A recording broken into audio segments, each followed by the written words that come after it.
Hey gang, hello friends, thank you for joining me today, or tonight perhaps I should say. This will be a very short episode. I just want to do one isolated step of my painting process. I say often to my students, I didn't set out to be a weird painter, to be unconventional. It just has turned out that way. In fact, as my journey continues, I've continued to become more and more unconventional, idiosyncratic. I certainly am not apologizing for that, not at all. Although I've had moments when I've wondered if I've gone out too far, because I do sense that sometimes when I'm trying to enter shows or competitions, I don't look like everybody else, so I don't get in. I feel like that's the case. Be that as it may, doesn't matter. I want to show you now one of the most unconventional aspects. I don't know when I started this. I have the feeling it's been in the last year and a half, and yet when I look at some of my earlier videos and earlier photographs of step-by-step paintings and so on, I find that I've been doing it longer than that. Maybe I was doing it semi or unconsciously for a long time, but now I'm doing it very consciously. This is almost always the first step when I begin a painting. That is, here I've called it, try to put it in the most literal terms possible, slapping down an abstract painting underneath a representational, what is going to be a representational painting. Okay? And again, if you follow me often, you've heard me talk about this many times. In Daily Art Adventure 330, you can go back and see me do this sketch. Let me hang on, that's bad lighting. There we go. Okay, so that's my sketch. And I took that and I put it on my scanner, on my computer. And in Photoshop, I turned it essentially into a halftone sketch, or what are we calling it these days? A no-tan. That's because there's no tan in it. That's really bad. That is not why it's called a no-tan.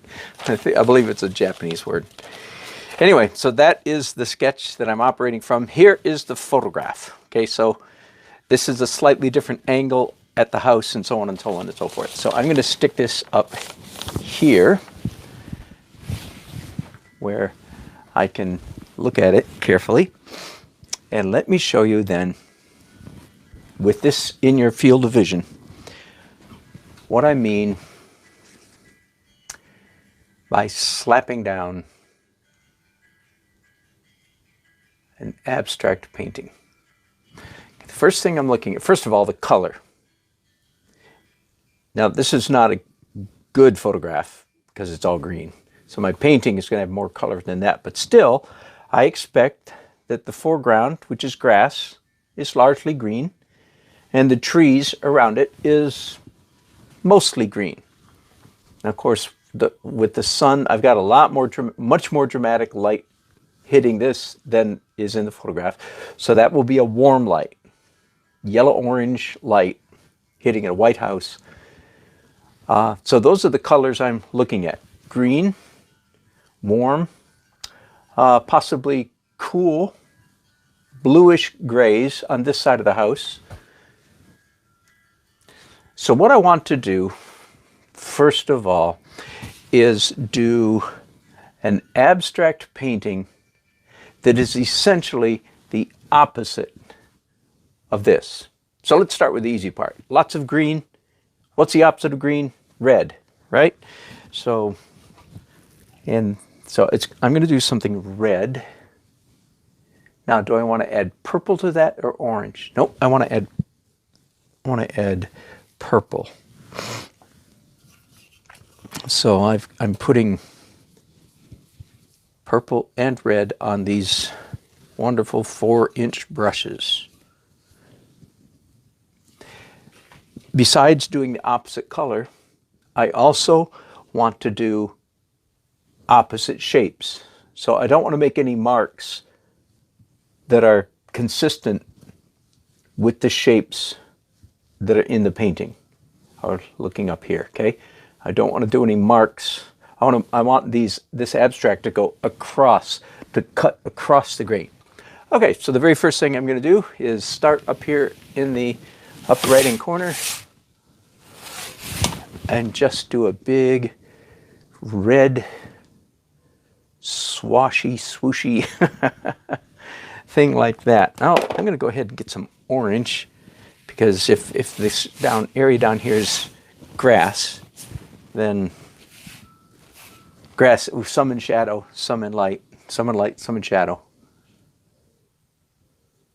then I can get away with orange all right. It's not quite the complementary color, but if it's green grass with purple shadow, then yeah, orange is about as complement to that as I can get. I'm going to do just a little bit more. And I think I'm going to say, since I see the top part of this being cool and bluish, then I'm going to go complementary to that. And I'm going to go do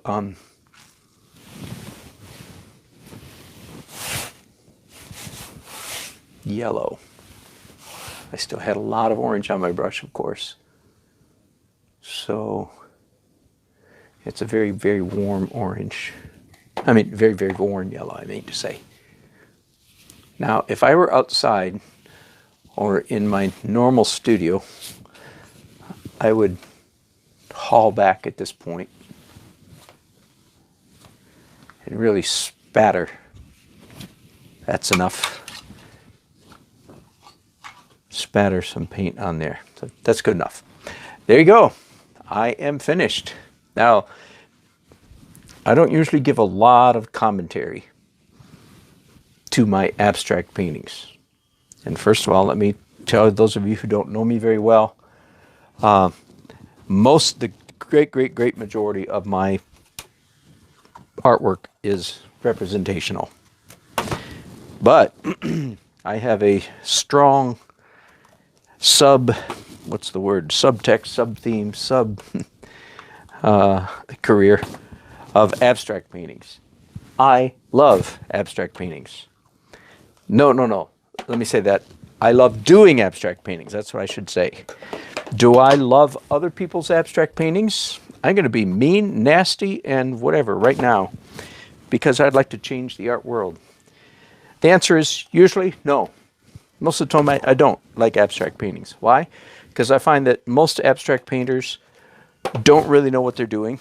They're doing abstract because they can't do realism. And so it's a cop-out. They're just doing it because of a lack of skill. And they erroneously think, and I suspect that most of you suspect the same thing. I'm just going to confirm your suspicions. Not all, by any means, not all.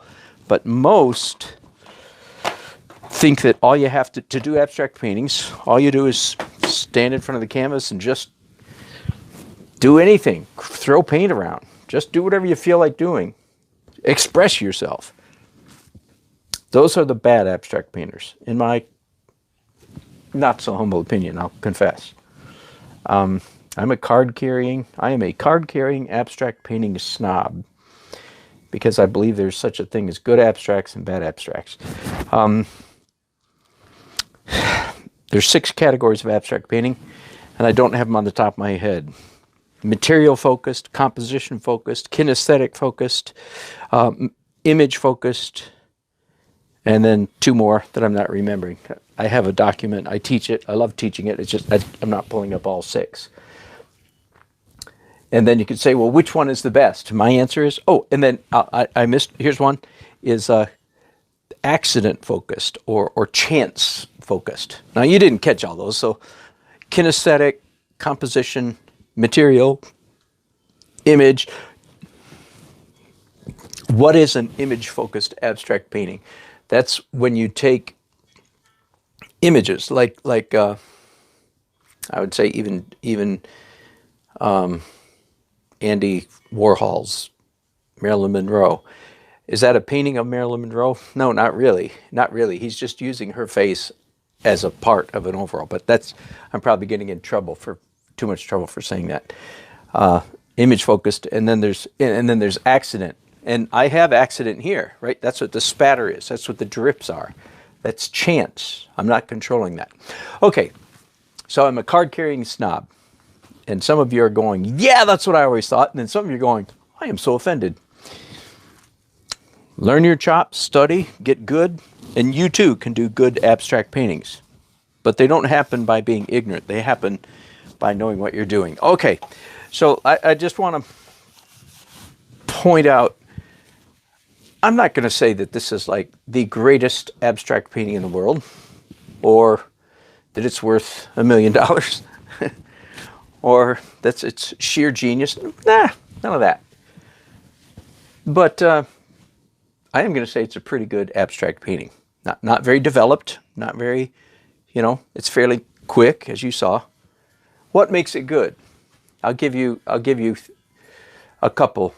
Number one, let's talk about composition. Composition, law of the thirds,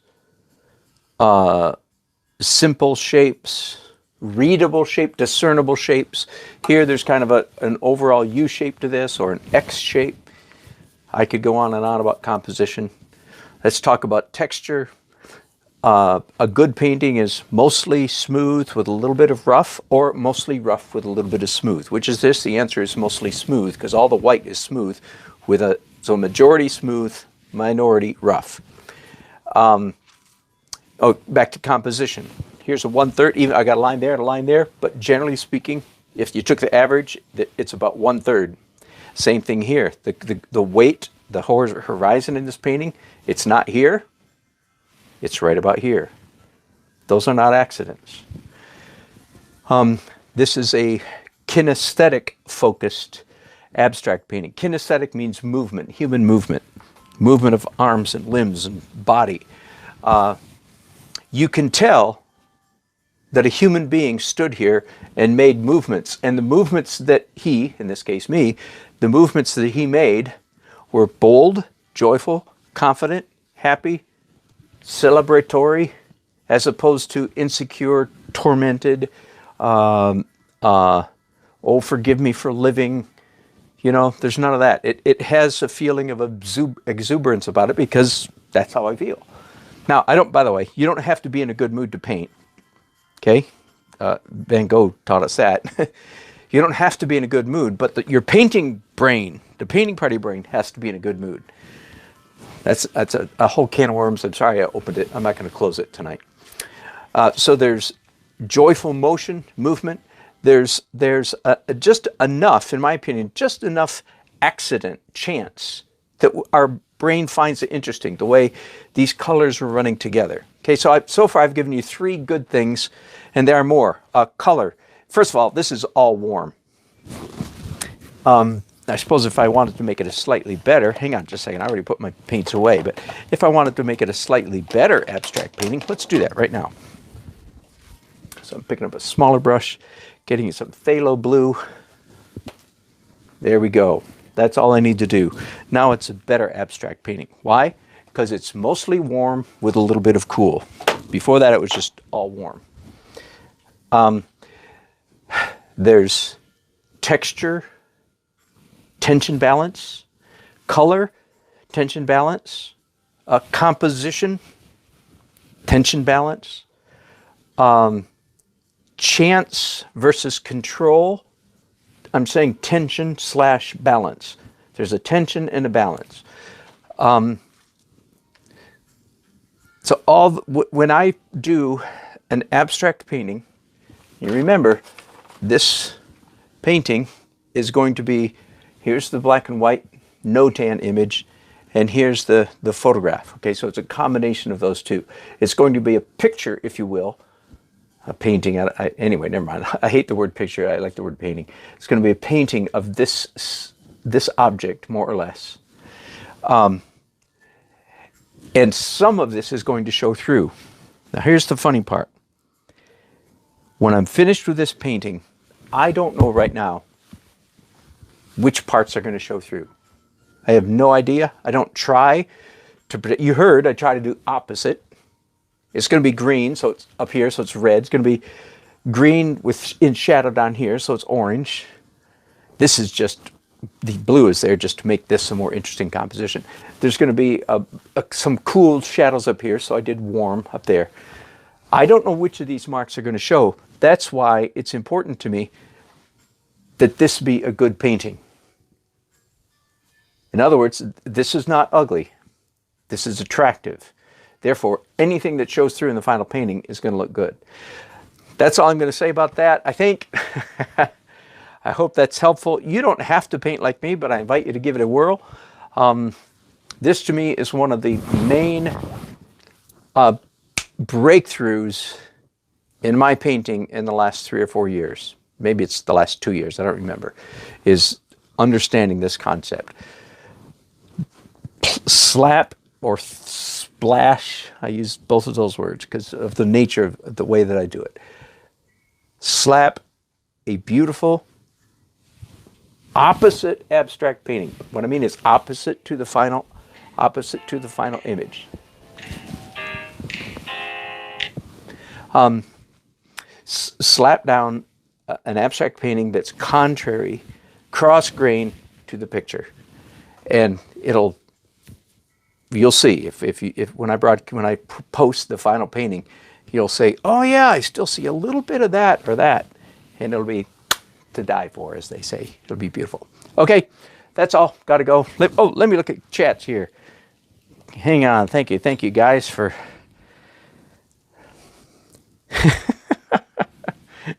Trucker Daddy, a.k.a. John in Quebec, live. That's not me. I'm not in Quebec, but I have my friend David's in Quebec. Hey, Barbara Pass, good to see you again. Yep, Barbara, so you're tracking with me, right? I think I'm passionate because I want abstract painters to be good. So my point is not to discourage them. My point is to instruct them. Don't just play around till you get something right. And by the way, Barbara, you make a good point. Can they really draw? No, many of them can't, or not very well. That does not mean that they can't be a good painter. Do you understand? I'm not saying every artist has to be a good drawer. I'm a good drawer. Not every artist has to be a good drawer in order to be a good painter. In other words, some abstract artists couldn't draw their way out of a paper sack. Let's just admit it. Some of them admit it. That's not the point. They have to be a master at doing abstracts. And there are rules. It's not just whatever you feel like doing. No. The beautiful abstract painting, see, the beauty is the dividing line here. It's ugly versus beautiful. There's beautiful abstract paintings and ugly. And many people are doing beautiful, or trying to do beautiful, and succeeding, doing beautiful abstract paintings, and they don't need to be able to draw. Now, I personally, of course, I go both ways. I draw and I do abstract, so I like that. Hello, Jane Grayson.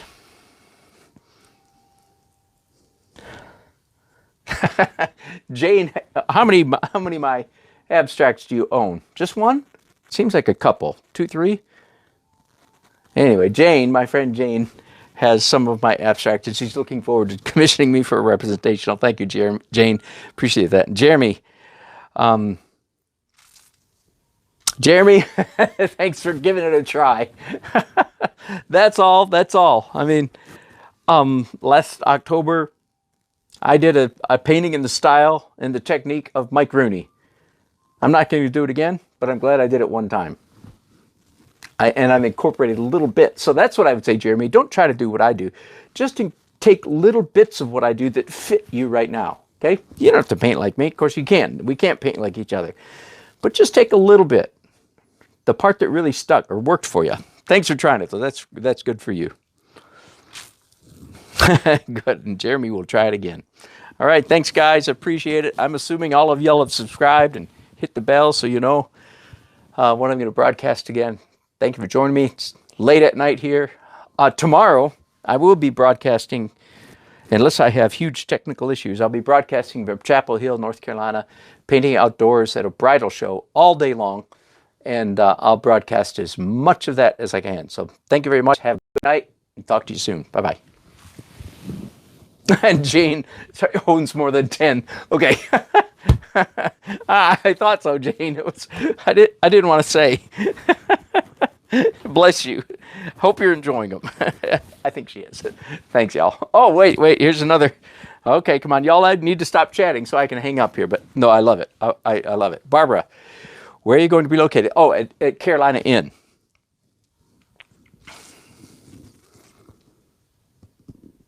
Oh, thank you, Barbara. Where are my paintings? My abstracts are at Raleigh Diamond.